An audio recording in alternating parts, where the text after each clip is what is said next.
Okay.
Okay, so I think I've got my first viewers watching. So welcome to anyone who has joined the live stream. I'm going to give it a couple minutes to see if anybody else joins.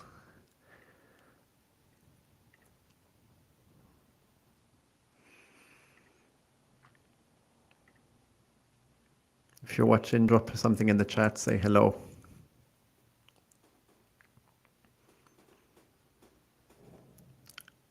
Okay, so we got some more people joining now. Welcome everyone. Hope you're all doing well.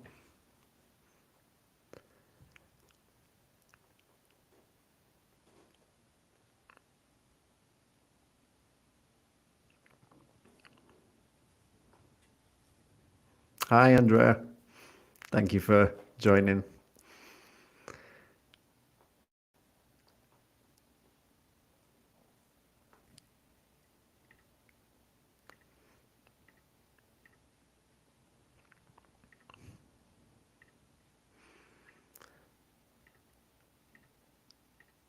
I don't know where you guys were all joining from, but in Madrid at the moment, it is so warm. It's like almost 40 degrees. I'm sweating in the room. I'm gonna, I'm gonna turn the air conditioning on. It's so warm in here. Hopefully it's not too noisy and doesn't drown out the stuff that I'm saying. But yeah. All right, so we got quite a few people joining now. So good to see quite a few people joining. So we'll make a start. So thank you everyone for joining this first live stream. First time I'm going live. I'm a little bit nervous, I'm not gonna lie, but appreciate you all being here to watch. And so yeah, this live stream is just me, being here, talking to you kind of freely. Got a couple of topics that I thought I'd touch on in this live stream. And of course, the chat is open. So if you have questions, if you have comments that you want to make throughout, then by all means, drop them in the chat. And I'll be sure to check them out and perhaps comment on them as well. So the first topic I thought I'd touch on in this video is topic of my latest video actually that I put out, which is the Mbappé law. So named after obviously Kylian Mbappé, the French football player who just joined Real Madrid. Ironically, it's not because of him that the law got named. It's just that his arrival at Real Madrid, or his expected arrival at the time when the law was being drawn up, kind of coincided. So it was colloquially dubbed the Mbappé law. So for those of you that didn't see the video, just to give you a recap of kind of what this law is. So it's a specific law to the Madrid community. Basically, if you're a potential new resident of the Madrid community and you're looking at investing in assets that have strategic importance or that are domiciled in the Madrid community, then this can be something where you get a tax benefit essentially as a new resident of Madrid. So the Madrid community obviously bringing this out, trying to be a competitive autonomous community in terms of tax, really trying to set themselves apart from some of the other autonomous communities. And given that Madrid is actually already one of the lower autonomous communities in terms of tax, then I think this is really quite a strategic move to cement that status, in a sense, we might say. So what does the Mbappé law entail, basically? So if you are someone who benefits from this law, what you'll basically get is, as a new resident in the Madrid community, if you make an investment in certain assets that are in the region, then you will essentially get a 20% rebate on that investment for your personal income tax that is related to the autonomous community bracket. So just to give you a brief example, so let's say that someone makes 100,000 euros in Madrid. Going to make up the tax numbers a little bit, so they might pay 20,000 euros to the autonomous community and 20,000 euros to the central government. Let's say that person then makes an investment of 100,000 euros in Madrid. So essentially, they would get a 20% rebate on that investment that they make in the Madrid community that they can then use to offset that personal income tax.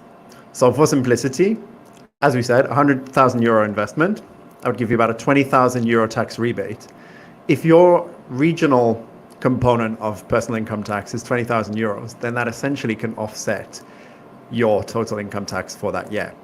If it's not quite, at the total level of local tax that you're paying, then you can offset some of it. So let's say it's a 50,000 euro investment, then you still got 10,000 euros to offset some of that 20,000 euros as well.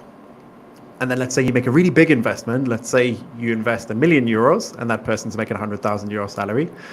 Then they essentially get a 200,000 euro rebate. Obviously, that's more than the tax that they're going to pay in that first year. So what they'll essentially get is they'll get up to 6 years to roll over any of that kind of rebate that they don't use in that first year. So let's say they stay making 100,000 euros over the course of 5 or 6 years. Then they would get essentially, they'd pay 20,000 euros in local tax each year. And so effectively, with the remaining balance that gets rolled over every year, they could essentially pay no autonomous community income tax for a period of up to 6 years because of the size of their investment and the size of the rebate that they get in comparison to what they're earning from their personal income tax. The big question that I mentioned in the video and that still isn't really clear, kind of looking at all of the news out there, is exactly what specific investments are eligible for this. So there's a broad criteria that I mentioned when I made the video, and that it's basically you can't invest in the property sector, as I understand. This was based on something that I saw in a Bankinter blog.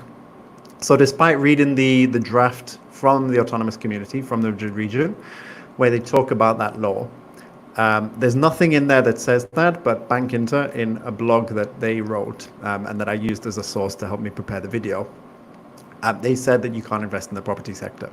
So you wouldn't be able to invest in like a SOCIMI, which is like it's like a property investment company legal structure in Spain. So you wouldn't be able to invest in one of those. You wouldn't be able to essentially buy property and be able to offset your tax with that. It would have to be the likes of most likely shares in a company, perhaps debt issued by the regional government, perhaps investment funds that are based regionally as well, or that have significant activities in the Madrid region. The key thing is that these assets can't be domiciled in tax havens, which, as an asset that you're investing in is probably going to be domiciled in the Madrid region anyway. I don't see how that's possible unless you're going up to like some really complex legal structure of the company. So that's kind of the rules. Some more of the rules to make sure that you're eligible. So you would have to be a new resident in Spain and in the Madrid community. You can't have lived in Spain for the past 5 years prior to prior to getting this benefit. You have to make the investment in the first year of you moving to Madrid. So if you're moving to Madrid in 2024, for example, then you'd have to make any investments in order to get this benefit in 2024. You couldn't do it a year later. So you couldn't move in 24 and make an investment in 25. Those are some of the key benefits and key rules. Important to know as well, as I mentioned in the video, so this law, it hasn't gone into official effect yet, but it is expected to pass once it's been through the Madrid Assembly with minimal changes, and it will be retroactive going back to the start of January 2024. So that means that anybody who moved in the first half of this year and made investments this year would be eligible to apply and get the benefits of this law. So that's kind of a little bit about the Mbappé law, kind of summing it all together. Again, I did a video where I talk about it in a bit more detail, and in terms of like a practical example, I did a whole Excel file and explained how the maths works in detail in that video. So be sure to go and check that out if you're interested. Great. Any comments, as I say, guys, drop them in the chat, and I'll be sure to check them out as we go along. Okay, so next thing that I was going to talk about is kind of inflation in the EU in general, and how it might affect anybody traveling to the EU over the course of the summer, particularly if you're coming to Spain. So obviously, inflation in the EU has been pretty high since 2022 when it started to go up. It's been slowing down, but essentially the EU has not managed to get it down to its target just yet. So the report that I'm looking at, which is from Euro Indicators, part of the European Commission, points that annual inflation is down to 2.5% in the euro area into annual inflation, that is, comparing the prices between June 2023 and June 2024. So it was 2.6% in May, and it's now down to 2.5%. It's not, however, at the EU's target. I believe the EU's target, if I'm not mistaken, is about, it's 2%, is what they're trying to get annual inflation down to. So what that means is essentially that in the report as well, and in various media outlets have questioned what is going to be the next decision regarding interest rates in the EU as a result of this inflation news. Are they going to be able to bring down interest rates further in September, or are they going to be maintained? So a lot of people are unsure about what will happen next. Looking in a bit more detail into that annual inflation rate and to what is making it up, the biggest contributor to that 2.5% is coming from the service sector. Service sector inflation accounts for 1.84% of total inflation. Food and alcohol and tobacco for 0.48%, non-energy industrial goods 0.7%, and energy 0.02%.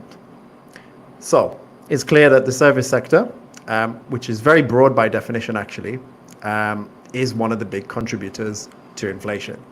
So what might we consider the service sector? Well, probably tourism can count in there. I think restaurants maybe count within the service sector as well. So with that in mind, when I saw this, and I actually put this in my newsletter, which if anyone watching is not signed up for, you can sign up for free on the Millennials With Money website. There's a form where you can simply pop in your details.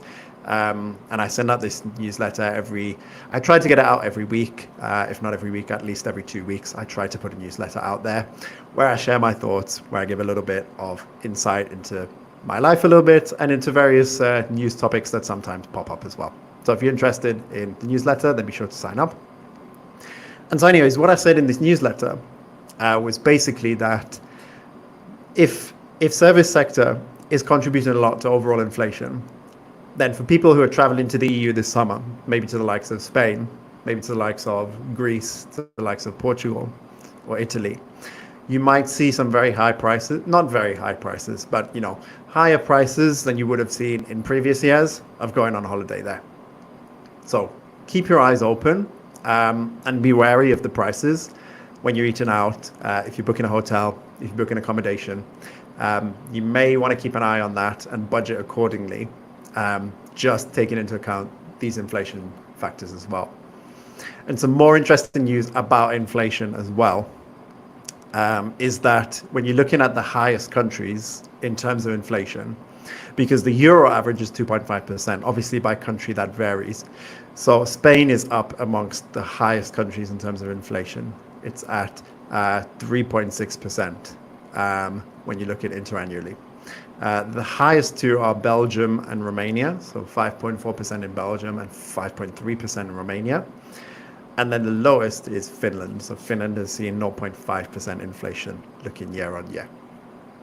So if anyone's going to Spain, or if anyone has been to Spain this year, I'd be interested to know what your perception of the prices were when you'd been on holiday, when you've been traveling here, if you'd think they'd been much higher than in previous years, if you've noticed the impact of inflation whilst you've been visiting here. I'd love to hear what your thoughts are. So do drop a comment. Let me know in the chat if you've spotted anything. All right, and the last thing that I wanted to talk to you guys about, not the last thing, second last thing actually, is I wanted to give you guys a little bit of a demo on how to find property in Spain. If you're looking to purchase a property, where you can find property for sale, for rent, and how you can go about finding something that's appropriate for you. So with that, I'm going to share my screen, and I'm going to give you basically a mini tutorial of Idealista.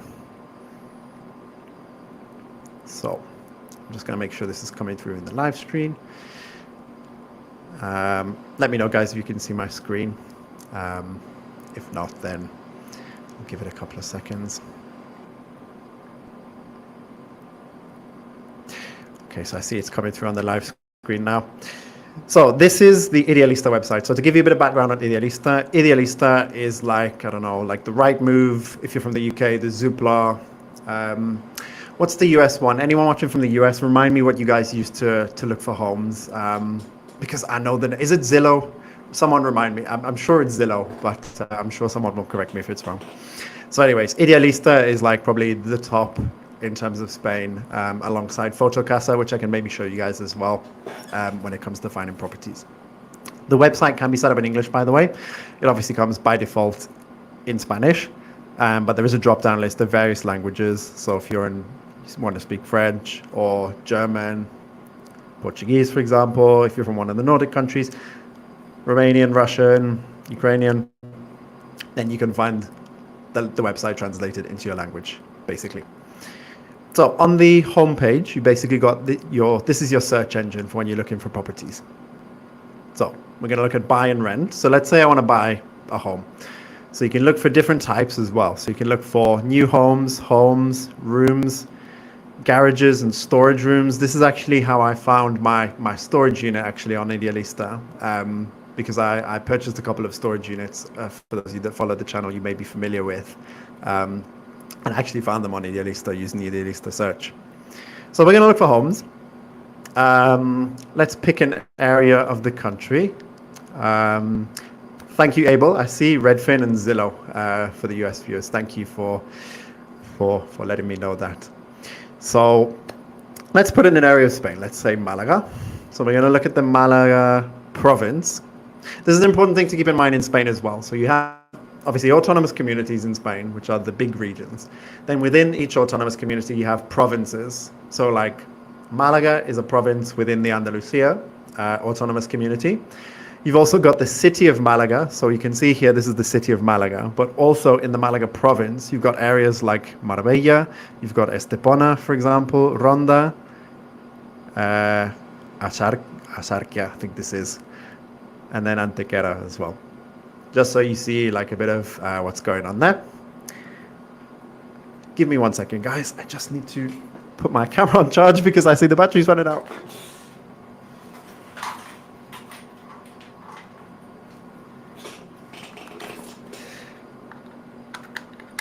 The unforeseen events of live streams.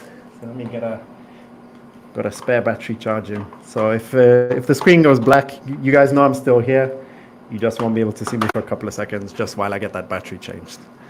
Anyways, I'll continue here. So let's go into Malaga City, for example. So I'm going to click in here. And I can see all of the different neighborhoods in Malaga. So if I want to pick pick a specific neighborhood in Malaga, I can pick it from the list here. Let's look at all of the homes in any case. Let's see what's out there. So then I can see all of the different areas, different properties that are available. You can see there's detached houses, there's apartments in the center, apartments outside of the city. And so you got essentially a full list. If you want to narrow down your criteria, by price, for example, by the type, there should be an option, at least in Spanish, on the Spanish version, there is an option for apartments. But here it seems to be homes and new homes. So homes, I guess, is like either refurbished property or second-hand property. And new homes will be like new builds that are new on the market. So if I want to buy something for, let's say, for example, Malaga is a little bit expensive. So we'll say, let's say 340,000 euros. So this is what I can essentially get for up to 340,000 euros. So about 260,000 euro flat, for example, in the center. We got a 2-bedroom for 330,000 euros. Can get a penthouse in the historic center of Malaga. So you see loads of different options out there that you can find. And this covers all of Spain as well. So you can look in loads of different cities, all the different provinces, and find something that's good for you. As I say, you can use it for renting as well. So if I go back and now I want to rent something in Malaga, let's go for the city this time, as we did last time actually. And so you can see again the different offers. I can again filter by size. Let's say I want an 80 meter square apartment maximum, and I want to pay a max of 900 euros a month, for example, which is maybe a bit high for Malaga. You know, there were some apartments over 1,000 euros on there, but let's put ourselves a budget and see what we can find that. So you can see again, because we've got a bit of a broad search criteria in terms of the area, we can see that, you know, we've got different sizes, different prices, 1 beds, 2 beds we've got as well. So it's all going to very much depend. So what I would suggest is maybe have a look at some of the different neighborhoods in an area. Of course, always go and visit an apartment as well if you're looking to rent it or to buy it. Perhaps wait as well until you get to the city so that you have an idea of what neighborhoods are good, what neighborhoods are you know, preferable for you that you'd like to move to, rather than, you know, trying to guess an area and then you get there and it's not quite what you expected, not quite what you hoped for. Because it can be the same as well, you know, moving to the beach. Like you could move and be in an area on the beach, but you know, there's people there all the time. It might be noisy, a lot of restaurants, and it might not be exactly what you want.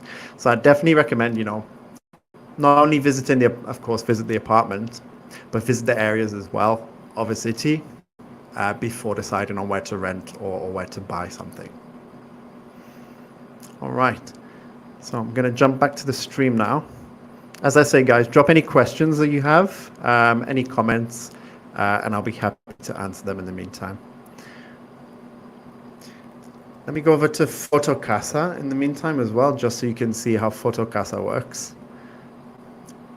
Fotocasa, I'm not sure if we can get it in English. Let's have a look and see. If not, we can. Yes, we do have an English option for Fotocasa. Again, same kind of principle. So if I look in Malaga, again, I'll have a search. You might find some of the same properties between Idealista and Fotocasa, by the way, as well. So in Fotocasa, you have a view, a map view. You actually have this in Idealista as well, because we were in the list view when we were looking just before. But you also have a map view. So if you know the areas, if you know the city quite well, then you can navigate both in Idealista and in Fotocasa like this, and find different properties, different prices, and whereabouts they are in the city. So yeah, this is kind of what you can see on Idealista and Fotocasa. So yeah, so I hope that was helpful, guys. I mean, this is something I did myself when I was looking for my property, and it really helped me. And these are probably like the two most well-known, most reputable ones as well in Spain. So this is why I thought it would be good to give you a tutorial, and something I used in the video as well. Marco, I see your comment. Are there any grants for buying your first property in Spain as a resident, for example, for young people? Great question. So a lot of autonomous communities and certain banks are offering some incentives for young people. Like I heard some news today, actually, the Madrid community has been one of the ones that is got ahead of everybody quite early. So the Madrid community, for some context, basically in Spain, you need to typically put down a 20% deposit for your primary residence. A lot of young people, it's obviously very challenging for them to be able to do that, to be able to have that much money up front, and to be able to pay it. So what initiatives like the Madrid community have come out include kind of, oh, there we go. So guys, I'm still here, just changing the battery in the camera.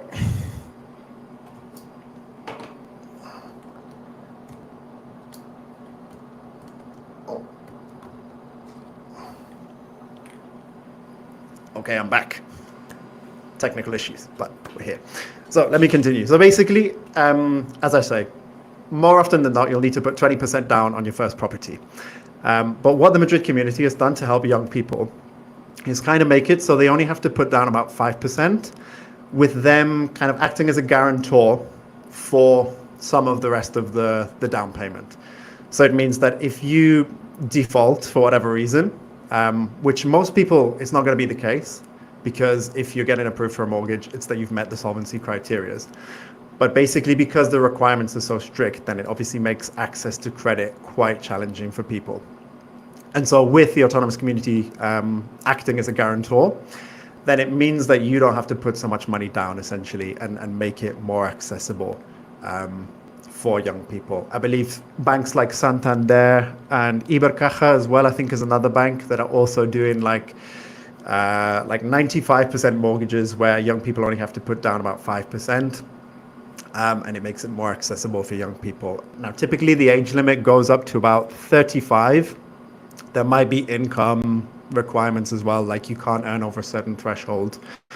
But these kind of schemes, in the past, I didn't really see them, particularly when I was looking for my apartment. I didn't see them, but now, given that there's a lot of discussion around access to properties for young people in the media, they are starting to come out. And I think it's a good thing, because obviously, you know, a lot of young people want to become independent, have their own property. And so initiatives like this help them to get on the property ladder. So thank you for your question, Marco, and I appreciate as well that you find the content very useful. Can I simplify the Beckham law by taking Barcelona as an example, Prithvi? Okay, thank you for the question, Prithvi. So the Beckham law, to explain kind of the concept in general, is that in Spain, you obviously have, as I say, like autonomous community tax and central government tax. So it's a progressive scale. And you can end up paying up to 45%, between 45% and 52%, depending on how much you earn as personal income, essentially. Now, what the Beckham law does is basically for new foreigners, specific profiles of new foreigners that come to the country. So let's say someone who comes to Barcelona. Let's say someone who comes to Barcelona earns 100,000 euros in salary. They're probably going to be paying close to that 45-50% tax when you combine their central government tax and their autonomous community tax. What the Beckham law does for them, essentially, is that on Spanish employment income, it gives them a 24% flat rate for a period of up to 6 years. So instead of paying that higher rate, then they'll only pay a flat rate of 24% for a period of up to 6 years before they go onto the normal kind of tax regime that everybody else is on. That is on income up to 600,000 euros. Above 600,000 euros, the person will be taxed 47%. And the Beckham law is kind of, it's applicable across all of the Spanish territory. Not like the Mbappé law, which is specific to the Madrid region. The Beckham law, any kind of, you know, it's applicable anywhere that someone is living in Spain. As I say, though, it's very, very particular who can get access, who is eligible for the Beckham law. Because it's, you know, like self-employed people can't get it, for example. People who are like managers or directors of companies that are moving from abroad, they typically can get it. But it's a very specific profile of people that can benefit from the Beckham law. So what I always say is, as I say in every video, is that, you know, what I'm telling you now, this is for informative purposes only, and that a tax professional, a tax advisor, is going to be the best person who can tell you if you're eligible and if you can get, if you can benefit from the Beckham law. So thank you for the question, Prithvi. Chinedu, hello Chinedu. Your question is, with these initiatives, do you still pay 10% tax as tax? Do you still pay 10% as tax on the purchase, like the ITP, the VAT, all that kind of stuff? Good question. Yes, I understand that. So I assume this is about the Mbappé law. So yes, you would still pay all of the relevant taxes, all of the relevant costs that go with those investments. So that would be like ITP, if it were property, but we said property is not relevant. Spain brought in some kind of stamp duty on investments not long ago. So stamp duty, there might be like a broker fee if you're buying shares. There might be other closing costs or taxes, etc. But important to note that those are also eligible to sum up to your total amount for you getting the rebate. So I gave the example of like a €100,000 investment. Let's say there's like €5,000 of taxes and closing costs in total. Then a person would be able to essentially have the total of €105,000. That would be the total on which the 20% rebate is calculated on. So it takes into account any closing costs, any taxes that the investor pays, just not any interest that they earn or pay on that. So good question, Chinedu. Yeah. You meant the incentive for getting the 95% mortgage. Yes. So in that case, I believe, yeah, the property taxes would still be applicable. Property taxes would still be applicable if you're buying a property where even if it's with a 95% mortgage, because the mortgage percentage is essentially just the amount that you're putting down to pay. So you'd obviously put down the deposit for the house, but then you'd still have the taxes to pay. But the total amount, it would be less, thanks to the fact that you only need to put down about 5% for your mortgage rather than having to put like 20% down. So hope that answered your question. Prithvi, your other question, also we have the specific profile list available on the web. If you're able to clarify that, I'll answer that question. So just while I wait for the clarification, guys, one other thing to mention, so this is kind of the last thing before I end the live stream, is that I have kind of opened the member section of the channel. So what I'm trying to do with the member section of the channel is I'm going to give you some more personal insights. I'm going to do live streams like this where I address kind of your specific comments, your specific questions that you have about Spain. Because I know a lot of you have them when you watch the videos. You have situation-specific questions and it's a bit difficult to address them sometimes. But I do want to be able to give you some help, point you in the right direction of a professional if needed. So for those of you that are interested in seeing these streams more often, I'm going to try and do one of these streams like on the main channel, like maybe once a month, but then maybe stream a bit more frequently for members, maybe a couple times a month. Also going to put some behind the scenes, some more personal content, so you see what goes on in the day of a life with me. Oh my God, battery issues again.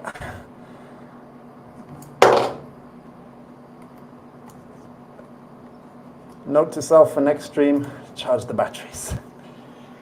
All right, we're back again for another couple of minutes before the battery dies again. As I was saying, guys, so yeah, if you're interested in becoming a member and seeing some of that more personal content, seeing some of these more streams where I answer your questions in detail, then be sure to check out the member options where you can sign up on the web, on YouTube, sorry. And I'll be happy to answer those questions for you in the member live streams and show you that personal content as well. There's also a member level where many of you might have seen, there's digital products on the website. So if you are interested in the digital products, then there's a special discount code for the second level of membership, which is Members with More Money, and you'll get downloads of those products for free via a special discount code. So, and all of this goes towards supporting the channel, making sure that I can keep putting out good content to help you guys and to keep growing and building a community of people, which is the most important to me, that can help one another. So, Prithvi, I see you clarified now. So, as you mentioned, the Beckham law does apply to specific profile lists. So just wanted to check, is any such list available on any website? Yes, I see. Let me have a quick check on the government website, because there is a law firm called Balcells that I think is quite popular. Now these guys have put a list in an article of theirs where you can kind of see what are the general profiles. So I'm going to share my screen really quickly.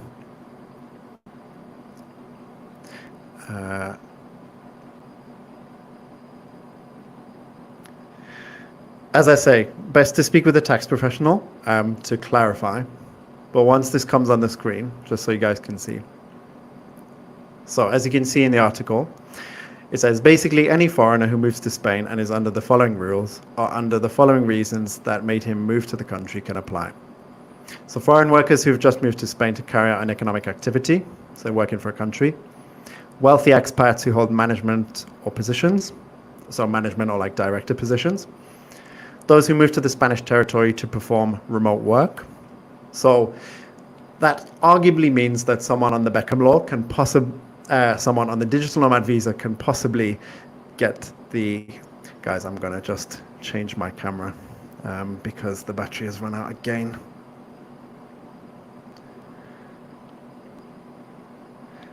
The stream is going to pause for a second, guys.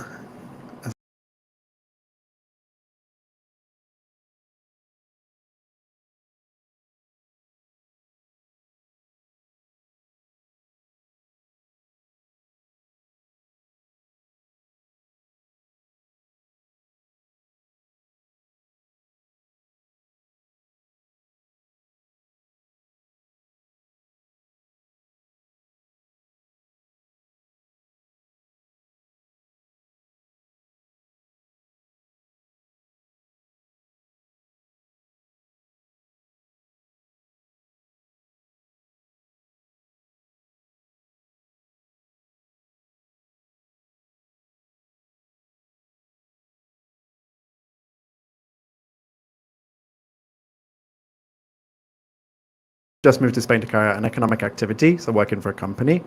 Wealthy expats who hold management or like director positions. Those who moved to the Spanish territory to perform remote work. So as I say, there was talk that someone who's on the digital nomad visa could get access, could benefit from the Beckham law, but it's not exactly clear. As you'll have heard, those of you that kind of joined my interview with Marina Henestrosa from Bureaucracy, she said, you know, it almost sounded too good to be true. And then there's people who are not necessarily getting those benefits now that it's coming to the you know the actual nitty gritty of it. So they're getting the digital nomad visa, but they're not necessarily getting the tax benefits. So in theory, a digital nomad could perhaps get it, but in practice, is it really happening? I don't know.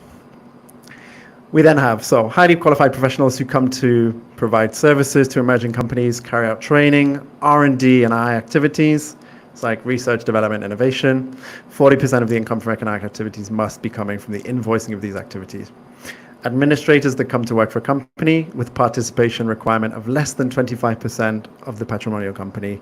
Relatives of the remote workers, the spouses and descendants. And then you've got a little section here that says, conversely, the following individuals are excluded. So self-employed workers, professional sports athletes. Quite ironic, given that it's called the Beckham Law, and it was developed whilst David Beckham was coming to Real Madrid. So, as you see, guys, very, very specific who is able to benefit from the Beckham Law. And that's why I say, yeah, it's always best to check with a tax professional. So Prithvi, I hope that clarified your question a little bit, even though, you know, it is quite specific. So yeah, best to speak to a tax advisor. Got another question from Abdullah. And Marco, thank you for becoming a member. Great to see you joining the members. So Abdullah, so I started to look into the Spanish market as a property investor. Are there developers who offer for investors to pay in installments outside the mortgage or the bank? I guess that is a very specific one that you'd have to speak with a developer about. There's obviously developers all around Spain that are developing developing different projects all around the country. They have different financing terms. Something that I actually have used a little bit and that I'm looking at using a little bit more is a website called Urbanitae in Spanish. So Urban, I-T-A-E. And basically it's like a property crowdfunding website. So this is where developers, they have their own projects but they don't always get the financing that they need from the bank, or the way they're structuring the deal of financing their project is kind of that they do source from like external investors. So this is kind of investing on a small scale. So you can invest like as little as I think it's 500 euros minimum investment in a project, and they'll tell you the length of the project and how long that it will take to complete and what your expected return is. So Abdullah, whilst that's not necessarily what you're looking for, if you're signed up to a platform like Urbanite, you'll get a list of projects coming through your email quite often, and you'll get to find out who the developers are.